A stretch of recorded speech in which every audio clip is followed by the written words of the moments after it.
The diner stood at the edge of the city like a relic from another era, its neon sign flickering against the perpetual fog that rolled in from the harbor each evening. Inside, beneath fluorescent lights that hummed their endless dirge, Elena wiped down tables that had been wiped 10,000 times before, her hands moving with the unconscious grace of routine, her mind somewhere else entirely.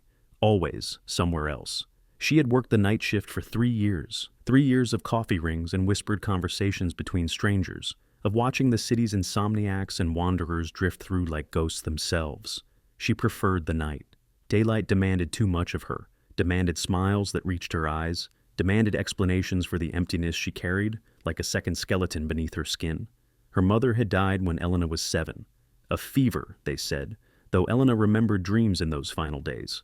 Her mother speaking of shadows that walked, of promises made before Elena was born, of debts that could never be paid.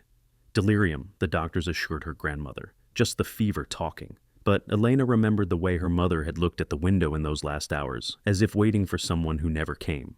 She was 26 now, and the memory had faded into the texture of her grief, omnipresent but softened, like old velvet worn thin by time. She had no father, her birth certificate listed no name. Her grandmother, who had raised her with rigid love and careful silence, had died 2 years ago, taking whatever secrets she'd harbored into the earth. Elena was alone. The diner door chimed at 2:17 in the morning. Elena glanced up from the register, expecting Carl, the mailman who couldn't sleep, or Diana, who worked across the street and came for pie when her shift ended. Instead, a man stood in the doorway, and the very air seemed to still around him. He was tall, perhaps 6'2", dressed in a coat that looked expensive in a way that transcended fashion, the kind of expensive that spoke of craftsmanship from another century. His hair was dark, swept back from a face that could have been carved from marble by some Renaissance master obsessed with capturing sorrow. But it was his eyes that stopped Elena's breath in her throat. They were dark, depthless, ancient. Eyes that had seen empires rise and crumble, that had witnessed the turning of ages. And they were looking at her with an expression she couldn't name, recognition mixed with something that looked almost like pain. "We're open," Elena managed, her voice steadier than she felt. "Sit anywhere." He moved with unusual grace, each step deliberate, controlled. He chose a booth near the back, away from the windows, and folded himself into the seat with the careful movements of someone accustomed to measuring their own strength. Elena approached with her notepad, her waitress smile firmly in place.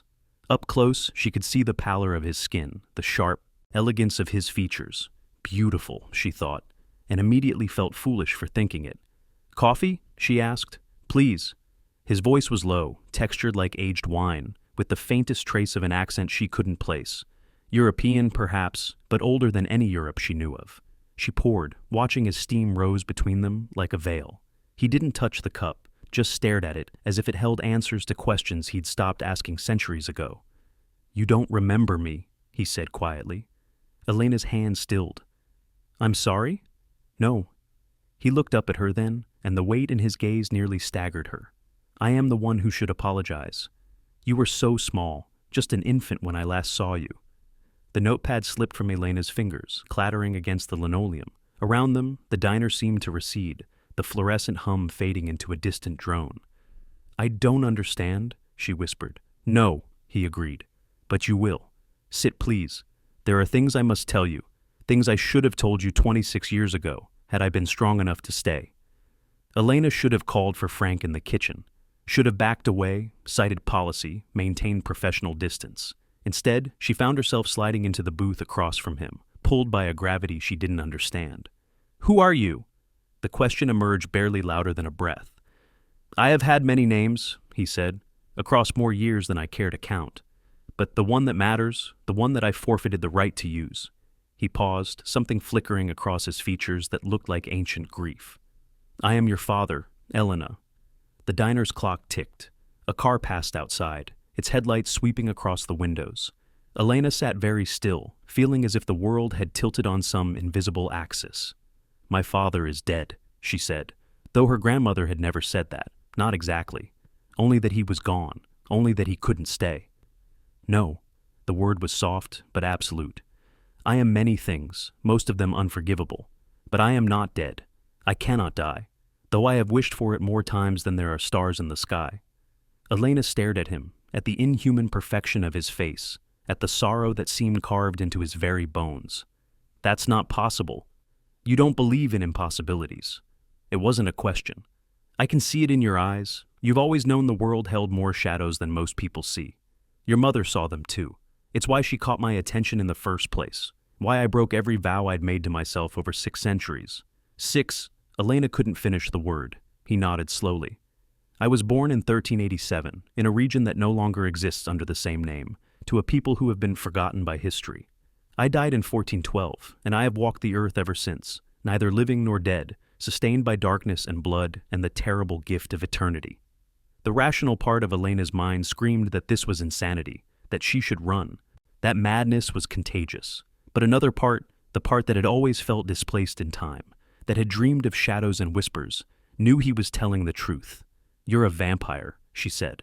The word felt absurd in her mouth, like something from late-night movies and cheap paperbacks. "I am the Vampire King," he corrected quietly. "The oldest of our kind still walking, the first to be cursed and the last who will remain when all others have finally found their rest. I have outlived bloodlines, outlasted kingdoms, watched the world remake itself 1,000 times over."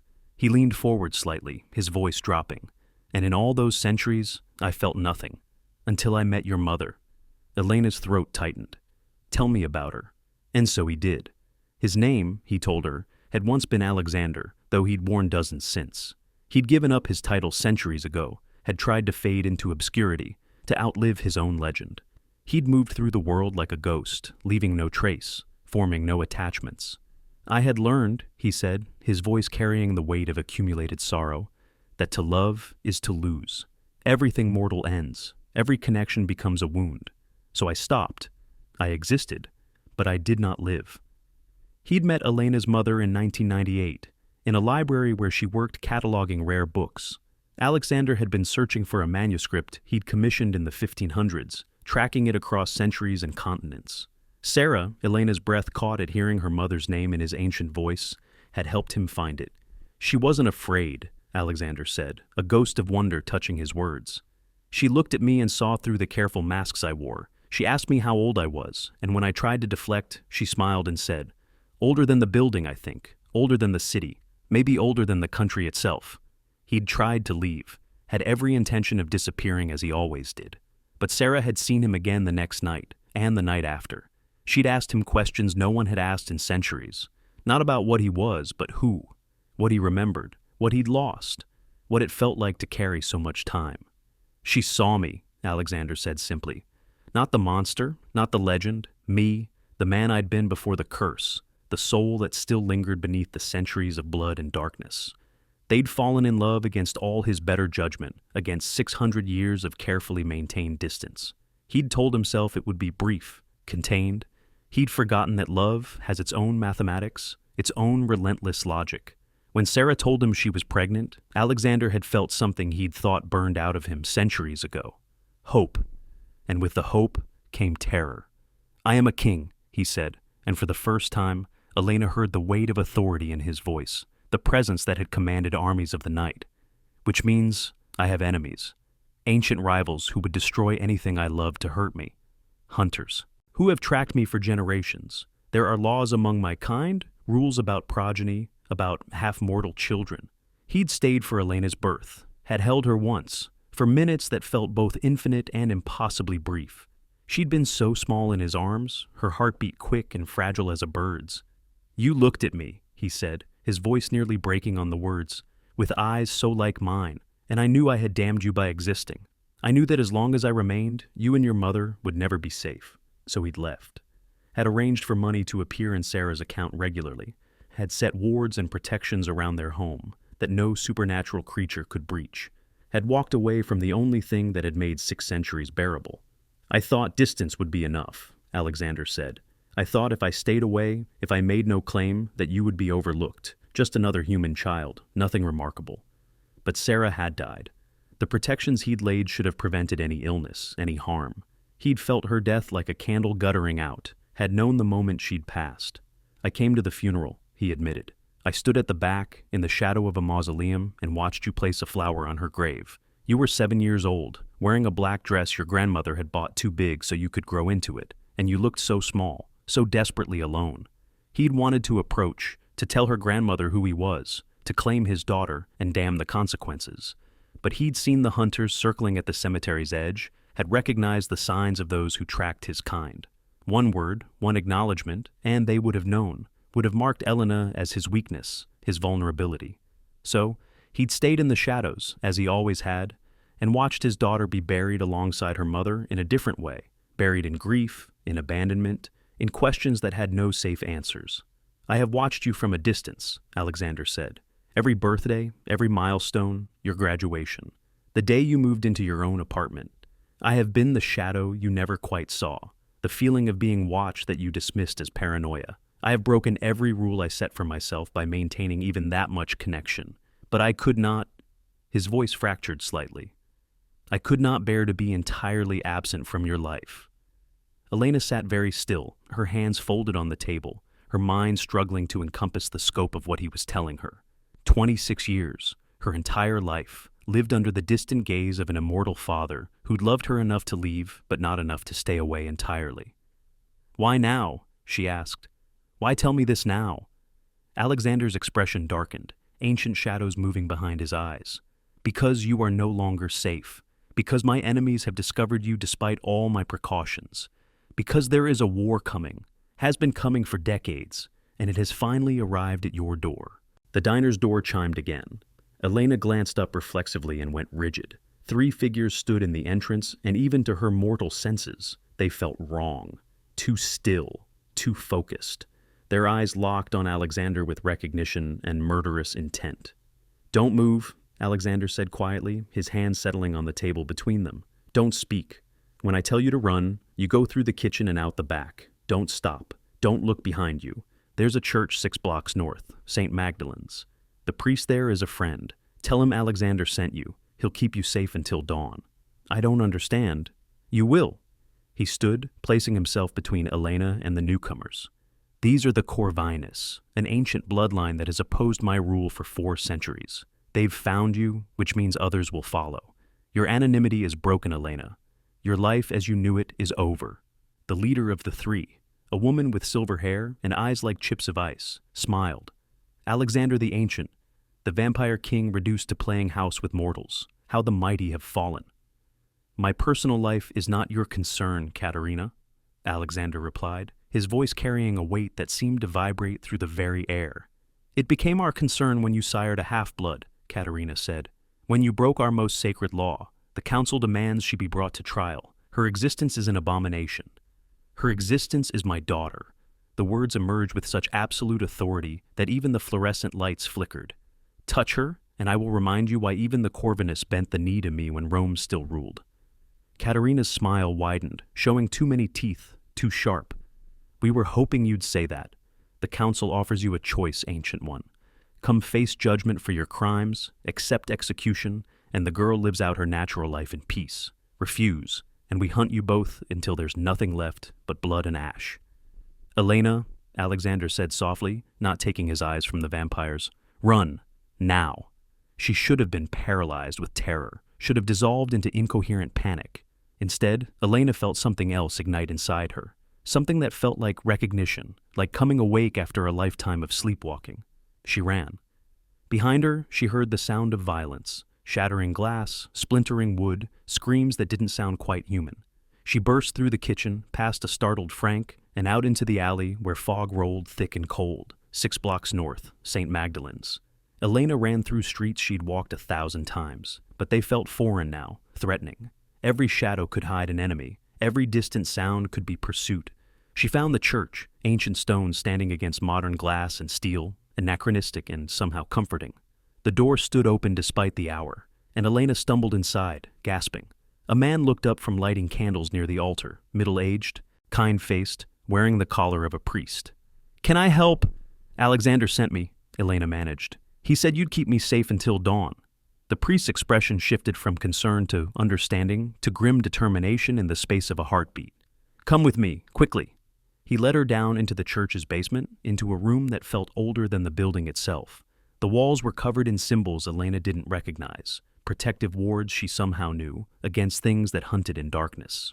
"Is he—" Elena couldn't finish the question. "The Ancient One?" The priest managed a small smile. I've known Alexander for 30 years. He's survived 400 years longer than that.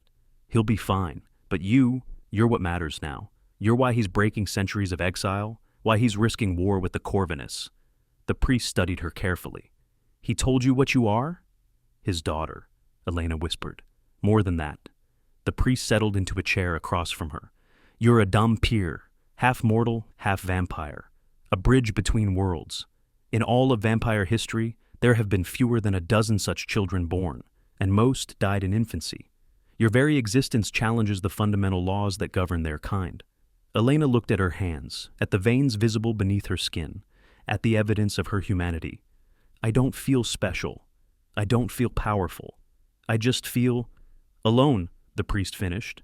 Yes, he told me that was his greatest fear, that in trying to protect you, he condemned you to the very isolation he's endured for centuries. They waited in that stone room as night deepened toward dawn. The priest, Father Michael, told her things her grandmother had never shared, her mother's fascination with mythology, her research into vampire legends, her certainty that such creatures existed long before she'd met Alexander. Sarah had been searching for proof when she'd found something far more profound, a love that transcended the boundaries of life and death. She knew what he was, Father Michael said, and she chose him anyway, chose you. Your mother was the bravest person I ever met. An hour before dawn, the church door opened. Elena heard footsteps, slow, measured, weary, descending the stairs. Alexander appeared in the doorway, his coat torn, a cut healing slowly on his face that would have killed a mortal man. But he was whole. He was alive, or whatever approximation of alive he could manage. His eyes found Elena, and relief flickered across his features so profound it looked like pain. The Corvinus? Father Michael asked. Dealt with, for now. Alexander moved into the room with visible exhaustion, centuries pressing down on him. But Katerina will report to the council. They'll send more, older, stronger. They'll call for formal trial. He looked at Elena. I have put you in impossible danger simply by existing. The question now is what we do about it. What are my options? Elena asked, surprised by the steadiness in her own voice. Alexander settled against the wall, ancient weariness in every line of his body. I can take you somewhere remote, set protections. You could live out your life in obscurity, hidden from both mortal and immortal worlds. You'd be safe, but alone. Or you come with me into the darkness. You learn what you are, what you can become. I teach you our history, our ways, how to survive in the immortal world. You claim your heritage as my daughter. His voice softened. But that path will make you a target. Every enemy I've accumulated over 6 centuries will see you as a weapon to use against me, a weakness to exploit. You'll never be fully human again, but you'll never be fully vampire either. You'll exist between worlds, belonging nowhere. Elena sat very still, processing. 24 hours ago, her greatest concern had been whether Frank would remember to order more pie filling. Now she sat in a church basement while her vampire father offered her impossible choices. There's a third option, Father Michael said quietly. You could ask him to turn you, make you fully vampire. It would strengthen you, remove your vulnerability. No. Alexander's voice cracked like thunder. Never. I will not condemn my daughter to this existence. I will not curse her with eternity. Even if it keeps her safe, especially then. Alexander looked at Elena with such raw emotion that she felt it like a physical touch. To make you vampire would be to kill you, to murder the humanity your mother gave you, the mortal soul that makes you precious. I would rather die true death than do that. Elena stood, crossing to where her father leaned against stone, worn smooth by centuries.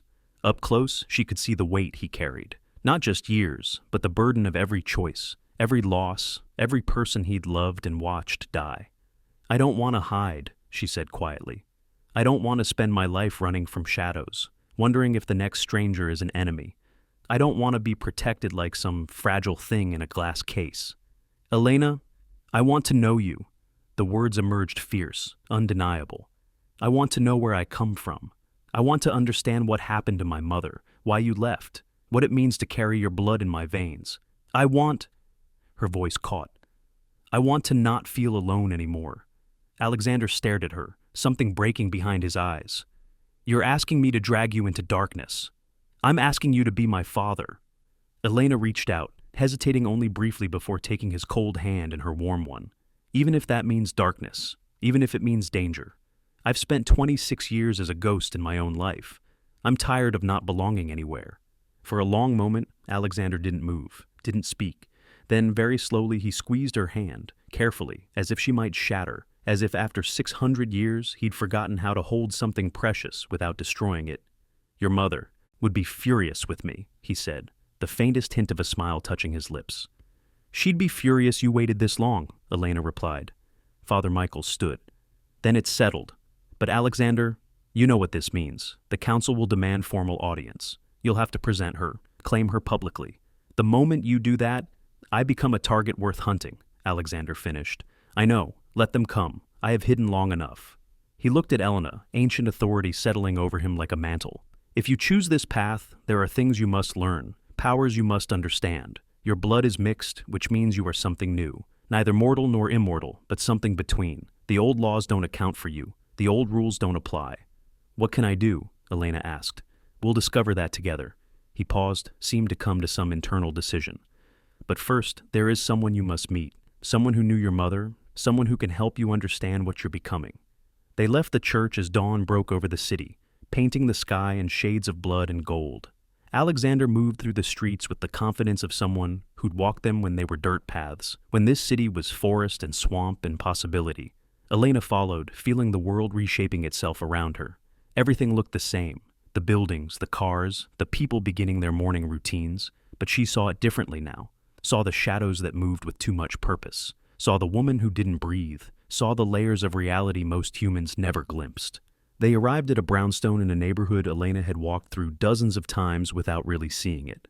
Alexander knocked, 3 measured strikes that sounded like ritual, and the door opened. The woman who answered was stunning, ageless in the way of immortals, with dark skin and eyes that glowed faintly gold. She looked at Alexander with a mixture of exasperation and deep affection. You actually did it, she said. You told her.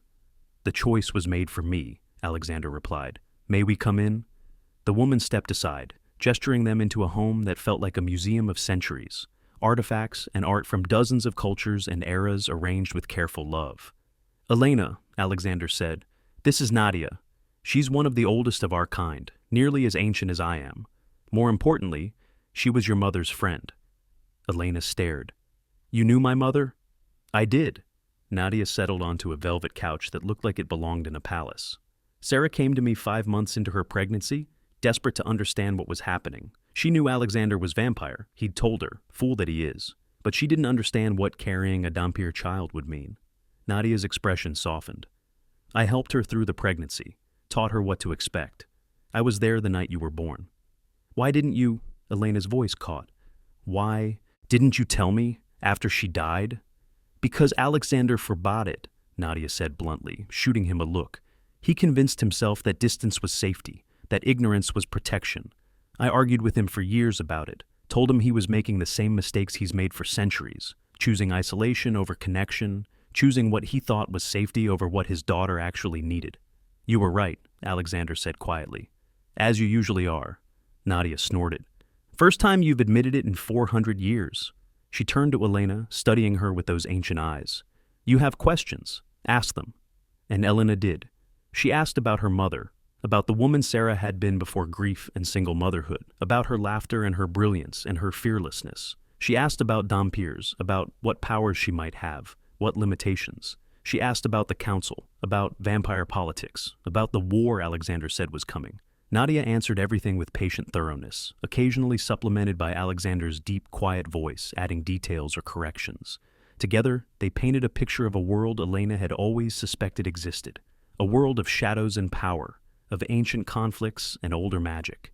The Dhampir bloodline is powerful, Nadia explained, because you carry the strengths of both heritages. You can walk in daylight as humans do, but you also have enhanced strength, speed, senses. You can learn to manipulate shadows, to sense supernatural creatures, possibly even to compel minds if you train. But more than that, you're immune to most of the things that weaken or destroy vampires. Holy water doesn't burn you. Crosses don't repel you. You're something entirely new. Which is why the council fears you, Alexander added. Change terrifies the ancient. They've built their power on rigid structures, on laws that have governed our kind for millennia. You represent possibility they cannot control. As the day progressed, Elena felt herself settling into this new reality. The initial shock had faded, replaced by a strange sense of rightness, as if pieces that had never quite fit were finally clicking into place. She watched Alexander move through Nadia's home with unconscious familiarity, saw the way centuries of friendship played out in small gestures and private jokes. She saw him smile, actually smile, when Nadia told an embarrassing story about him from the 1600s. She saw the person beneath the legend, the man beneath the immortal. "He's been alone too long," Nadia said quietly while Alexander was in another room. Alexander convinced himself that solitude was strength, that distance was wisdom, but it's just been loneliness wearing philosophical clothes. She looked at Elena. "You're good for him. You remind him what it means to care about something beyond mere survival." "I barely know him," Elena admitted. "You know him better than you think. You have his eyes, his stubbornness, his way of carrying grief like armor." Nadia smiled. "Your mother saw it too. She told me once that loving Alexander was like loving a mountain, ancient, immovable, but surprisingly fragile for all its stone." That evening, as twilight painted the city in shades of violet and shadow, Alexander asked Elena to walk with him. They moved through streets that held his memories, corners where buildings once stood, parks that had been farmland, the bones of history visible only to those who'd lived it. "There's something I need to show you," he said, leading her to a cemetery on the city's edge. Old graves stood like crooked teeth, some dating back 2 centuries. Alexander navigated them with the ease of familiarity, stopping finally before a modest headstone. "Sarah Chen," it read. "Beloved daughter, devoted mother." The date spanned only 34 years. "I come here," Alexander said quietly, "every year on her birthday, on the anniversary of her death, sometimes just because the night feels empty and I need to remember what it was like to feel full." Elena knelt, running her fingers over the carved letters. "Tell me something about her I don't know, something happy." Alexander was silent for a long moment, ancient memories playing behind his eyes. She loved thunderstorms, would stand at the window during summer storms and watch lightning split the sky. She said it reminded her that even the heavens could be violent and beautiful at once. His voice softened. "The night you were conceived, there was a storm. She pulled me out onto her apartment balcony, and we stood in the rain, and she laughed. I'd forgotten that sound. Genuine laughter, not the careful performance we immortals learn, but real joy. She made me remember what it felt like to be human." Elena looked up at him, at the father who'd been shadow and absence for so long. "She'd want you to stop punishing yourself." "I know," he said, "but I've been punishing myself for 6 centuries. It's become rather habitual." "Then maybe it's time to stop." They stood together in the twilight, the living and the undead, beside the grave of the woman who'd connected them. And for the first time in 26 years, Elena didn't feel alone.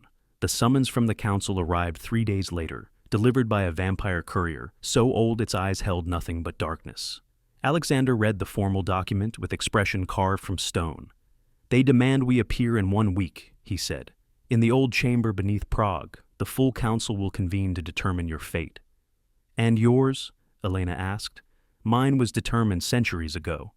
Alexander set the document aside. "The question is whether they'll honor their own laws or make up new ones to suit their fear." The week passed in a blur of training. Nadia taught Elena to sense supernatural presence, to feel the difference between human warmth and immortal cold. Alexander worked with her physical capabilities, discovering that, while she was stronger and faster than humans, she couldn't match full vampire speed. She could see in darkness, but not perfectly. She could heal quickly, but not instantaneously. "You're balanced between worlds," Alexander observed after one session. "Not wholly one thing or another. In some ways, that makes you more vulnerable. But in others," he paused, considering, "in others, it makes you adaptable in ways we immortals cannot be." Father Michael blessed weapons. "Just in case," he said, though his expression suggested he expected the worst. Nadia called in favors from old allies, assembling what she called witnesses who remember when the council served justice rather than fear. Elena, for her part, tried to process the impossible speed with which her life had transformed. A week ago, she'd been a waitress marking time. Now she was preparing to stand before the rulers of the immortal world to defend her right to exist. "Are you afraid?" Alexander asked her the night before they were to leave. Elena considered.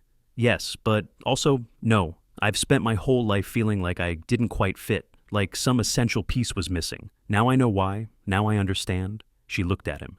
"Even if they rule against us, even if this ends badly, I'm glad I know the truth. I'm glad I found you." Something shifted in Alexander's expression. Ancient defenses crumbling. "I am sorry," he said, the words emerging raw and unpolished. "For every birthday I missed, for every scraped knee I didn't bandage, for every school play I didn't attend, for leaving you to carry grief alone when I should have, been there. You're here now," Elena said simply. "That has to count for something." "Your mother would say it counts for everything," Alexander replied. She believed in redemption, in second chances, in the idea that it's never too late to become the person you should have been. They traveled to Prague by private plane, one of the advantages, Nadia noted dryly, of being 600-year-old nobility. The city rose before them like a fairy tale rendered in stone and spires, beautiful and ancient and full of shadows. The old chamber existed beneath Prague Castle, accessible only through passages that predated modern maps. Alexander led them down through tunnels worn smooth by centuries of footsteps, down past layers of history, down into the earth's bones, where the oldest vampires made their seat of power. The chamber itself was vast, carved from living rock, lit by torches that burned with flames that gave no heat. 50 vampires sat in tiered seats, the Council of Elders, representatives of every major bloodline, creatures so ancient their humanity had worn away like water over stone. At the chamber's center stood 3 thrones, the triumvirate, the 3 oldest living vampires, who'd ruled their kind since Rome fell. Alexander strode forward with Elena at his side, his presence filling the chamber with barely leashed authority. She could feel the weight of attention, hundreds of immortal eyes studying her, calculating, judging. "Alexander, called the Ancient," one of the triumvirate spoke, a woman whose hair was white as bone, whose eyes held the depths of oceans. "You stand accused of breaking our most fundamental law, of siring a half-blood child, of threatening the order that has governed our kind for 2,000 years. How do you answer?" Alexander's voice rang through the chamber like a bell. "I answer that your laws are built on fear, not wisdom, that you seek to control what you should celebrate, that in Elena, my daughter, you see not a threat, but a mirror for your own rigid, calcified existence." Murmurs rippled through the assembled vampires. Shock, anger, agreement, fear. "You admit the crime, then," another of the triumvirate said. "A man whose face could have been carved from ancient wood, gnarled and hard." "I admit to loving a human," Alexander replied. "I admit to choosing connection over isolation. I admit to believing that existence should mean more than mere survival across endless centuries. If these are crimes, then I am guilty. But I will not apologize for my daughter's existence. I will not regret the only beautiful thing I've done in 600 years of darkness." The third of the triumvirate, ancient beyond measure, neither clearly male nor female, a being so old it seemed barely present in its own body, leaned forward. "The half-blood speaks of balance between worlds. But balance implies instability. Control requires certainty, uniformity, predictable order. Control requires fear." Nadia's voice rang out from where she stood among the witnesses. "You speak of order, but you mean stagnation. You speak of law, but you mean chains. The girl is no threat to you, unless you fear change itself. Unless you become so fossilized, you've forgotten what it means to adapt, to grow, to become something more than what you were." "The Wanderer speaks," the first of the triumvirate said, and something like respect entered her tone. "You who have moved through our world for nearly as long as Alexander himself. What would you have us do? Ignore millennia of precedent? Abandon the structures that have kept our kind hidden, safe, alive?" "I would have you remember," Nadia replied, "that every structure was once new, every tradition was once innovation. You fear this girl because she represents possibility, but possibility is not threat, it's hope. She can walk in daylight. She carries both mortal warmth and immortal strength. In her, the division that defines us is transcended. She could be a bridge if you're wise enough to allow it. Or she could be your excuse to cling to old fears, if you're fool enough to destroy her." The chamber erupted in argument, voices raised in anger, in agreement, in fear. Elena stood beside her father, watching ancient beings debate her right to exist, and felt strangely calm. Whatever they decided, she'd found what she'd been searching for. She'd found her father, she'd found truth. Alexander's hand found hers, squeezed gently, a gesture of solidarity, of protection, of the connection they had been denied for 26 years. The triumvirate conferred in whispers too low, even for vampire hearing. The chamber held its breath, unnecessary for creatures who didn't breathe, but old habit dies hard even in the immortal. Finally, the ancient androgynous one spoke, its voice like wind through desert ruins. We find that the law was broken. The precedent is clear. The punishment for siring a half-blood is destruction, of both parent and child. Elena felt Alexander tense beside her, felt power gathering around him like a storm. He would fight, she realized, would die fighting to protect her, would take as many of them with him as possible. However, the voice continued, and the chamber stilled again. We also find that the law itself is flawed, written in darker times, built on fear that may no longer serve us. The world has changed. We have not changed with it. Perhaps it is time we learned. The ancient being's gaze settled on Elena, weighing, measuring. You are something new, child of two worlds. The question is whether newness is threat or promise. We declare a period of observation. 5 years, mortal time. You will be watched. Your choices, your actions, your impact on both the mortal and immortal worlds will be judged. If you prove stable, if you prove the balance between worlds can be maintained, then perhaps our laws will evolve. If you prove chaotic, destructive, uncontrollable. The pause was heavy with implication. Then the original sentence will stand. And in the meantime, Alexander asked, his voice carefully neutral. In the meantime, you remain responsible for her. Her crimes are your crimes, her failures, your failures, but also the faintest suggestion of something almost like a smile. Her successes, your vindication. You bet your existence on love, Ancient One. Let us see if your wager pays. The council adjourned. Vampires dispersed into shadows, some looking disappointed, others relieved, many simply confused. Alexander led Elena from the chamber, back through stone corridors, back toward the surface and the night. They emerged in Prague's old city, under stars older than memory, and Alexander finally released the breath he'd been holding. 5 years, he said. They're giving us 5 years. To prove I'm not a monster, Elena finished. To prove you're something better. He looked at her, and in his ancient eyes she saw something she'd never expected to see. Pride. You stood before the council without fear. You let them judge you without begging, without diminishing yourself. Your mother would have been so proud. She'd be proud of you too, Elena said, for finally choosing connection over isolation, for choosing me. They walked through Prague as dawn approached, father and daughter, immortal and half-mortal, bound by blood and choice and love that had survived 26 years of separation. What happens now? Elena asked. Alexander smiled, a real smile, unguarded and genuine. Now we figure it out together. I teach you our history, our powers, our ways. You teach me what it means to be human again. We make mistakes, we learn, we build something neither of us expected, a family. I'd like that, Elena whispered. So would I. He paused at the Charles Bridge, looking out over the Vltava River where it caught the first light of morning. I've spent 6 centuries convinced that love was weakness, that connection was vulnerability. Your mother tried to teach me otherwise, but I was too afraid to learn. Perhaps I'm finally ready. They stood together as the sun rose, and Elena felt the warmth on her face, warmth her father could never feel but could appreciate through her joy in it. She was a bridge between worlds, she realized. Not a threat to either, but a connection between them. 5 years to prove herself. 5 years to learn what she could become. 5 years with a father she'd thought lost forever. Elena looked at Alexander, at the ancient vampire king who'd chosen love over law, who'd risked everything for a daughter he'd held only once, and felt something settle into place inside her chest. Not completion exactly, but the beginning of it. The sun climbed higher, and they turned away from it together, heading back into shadows that felt less lonely now. Behind them, Prague woke to another day. Ordinary humans beginning ordinary lives, unaware that in the darkness, a girl and her vampire father were rewriting the rules of what family could mean. In the weeks and months that followed, Elena learned what it meant to belong to two worlds. Alexander taught her vampire history, not the sanitized legends humans told, but the real, complicated truth of a species that had evolved alongside humanity for millennia. She learned to move through darkness, to sense supernatural presence, to control the strength that flowed through her mixed blood. But she also taught him to watch movies, to appreciate music that had been composed after he'd stopped paying attention to human culture. Took him to her favorite places in the city, the diner where she'd worked, the park where her grandmother had taken her as a child, the library where her mother had cataloged books and dreamed of immortals. She showed him what it meant to live rather than merely exist.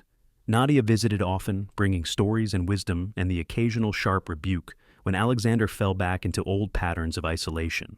Father Michael checked in weekly, providing moral support and theological debates that stretched long into the night. Elena kept her apartment but spent increasing time at Alexander's residence, a penthouse that had been acquired decades ago and filled with the accumulated treasures of centuries. She learned to read his silences, to understand the weight he carried, to see past the immortal king to the man who'd once been mortal himself, who'd loved and lost and learned to survive the unsurvivable. And slowly, carefully, they built what they'd been denied for 26 years. Built trust, built understanding, built a relationship that existed in the space between mortal and immortal, between the rules that had governed their kinds for millennia and the new possibilities opening before them. The council's watchers were always present. Elena felt them sometimes, shadows observing, recording, judging. But she didn't let their presence shape her choices. She lived as herself, half of each world, wholly neither, learning to be comfortable in the liminal space she occupied. She enrolled in university courses on mythology and ancient history, delighting Alexander with her questions about events he'd actually witnessed. She volunteered at the library where her mother had worked, feeling closer to Sarah there among the books and quiet. She maintained human friendships while learning to navigate immortal politics. She was, Nadia observed approvingly, teaching the ancient world what adaptation looked like. On the anniversary of her mother's death, Elena and Alexander returned to the cemetery together. They stood before Sarah's grave as twilight painted the sky, and Elena spoke to her mother, told her about finding her father, about learning the truth, about the strange and beautiful life unfolding before her. "I wish you were here," Elena whispered. "I wish you could see us together. I wish I could thank you for being brave enough to love someone impossible." Alexander placed a hand on her shoulder, warm now, from hours in the heated car, almost human. "She is here," he said quietly. "In you, in the choices you make, in the kindness you show, despite every reason to be bitter. Your mother lives in every generous impulse, every moment of grace." He paused. "And she'd be telling me I'm being too poetic, and should just say I love you, and I'm grateful you gave me a second chance." Elena leaned into him, and he wrapped his arms around her, carefully at first, then with increasing confidence. An embrace denied for 26 years, finally given, finally received. "I love you too," Elena said. "Dad." The word hung in the air between them, simple and profound. Alexander's arms tightened slightly, and Elena heard something that might have been a sob. Had vampires been capable of tears, they stood that way as night fell completely, as stars emerged overhead, as the world turned on its axis and time moved forward as it always had, as it always would. Father and daughter, immortal and Dhampir. Two beings who shouldn't exist, who broke every rule simply by loving each other, who were learning that sometimes the most impossible things are also the most necessary. The 5 years would pass, the council would judge, but in that moment, in the cemetery where Elena's mother rested and her father finally found, something like peace, the future felt less like a sentence and more like a promise. They had time, not eternity. Elena would age and die eventually, mortal blood ensuring she wouldn't outlive the centuries. But decades, perhaps. Years to build memories, to forge bonds, to discover what it meant to be family, despite everything that had tried to prevent it. Alexander looked down at his daughter, at her dark eyes so like his own, at the determination in her jaw, at the gentle strength she'd inherited from both her parents, and felt something he hadn't felt in 600 years. Hope. Not the desperate, grasping hope of earlier centuries. Not the bitter, cynical hope that had sustained him through lonely decades, but real hope, earned hope. Hope built on connection and choice and the radical act of choosing love despite all its costs. "Come on," Elena said, taking his hand, cold in hers, always cold, but familiar now. "Beloved. Let's go home." And they did. Father and daughter walking through the cemetery gates, through the city streets, through the darkness that held less terror now that they faced it together. Behind them, Sarah's grave stood quiet in the moonlight, and perhaps, if such things were possible, she smiled. The last vampire and his mortal daughter walked into the night, and the shadows that had been his prison for centuries became, for the first time in living memory, something almost like home.